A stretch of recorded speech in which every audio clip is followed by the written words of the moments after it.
It's a real joy to do a film score.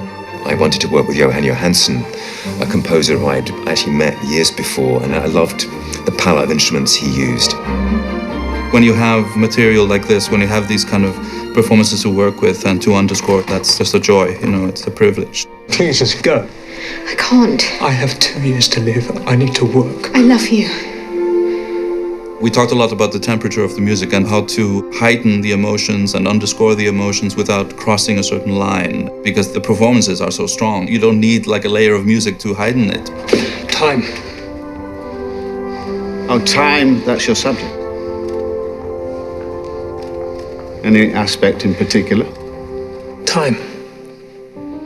We discussed, as you do, the kind of instrumentation you want and how the film also, again, has to have a dynamic progression from the start to the finish. To Dr. Stephen Hawking. We're showing a man's life over decades. So it goes dark, we stare into the abyss a little bit, but it goes very light also.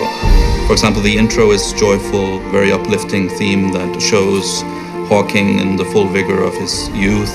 That was one of the first things I wrote for the film, and I kind of developed the whole score out of that intro. It's a fantastic cue this way. Thank you. Okay, wonderful, let's move on. For scenes where Hawking's ideas and theories are born, there's kind of a wonderment theme that reflects Hawking's fascination with science and with the universe. His computer voice, his voice synthesizer, which appears later in the film, there's quite a bit of score where I write around that voice. So that was a really fun challenge also, because there's a surprising amount of emotion and musicality to this synthesized voice. There should be no boundary to human endeavor.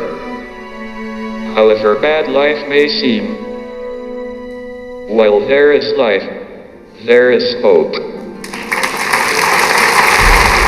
I loved working with Jóhann. It was a really rich and rewarding experience. It's so nice to go to a final recording session with an orchestra and see this music get big and large under his direction, and I'm enormously proud of the score. It was a lot of fun to explore this whole spectrum of emotion. It's inspiring, it's sad, it's poetic, it's joyful, and it's hopeful.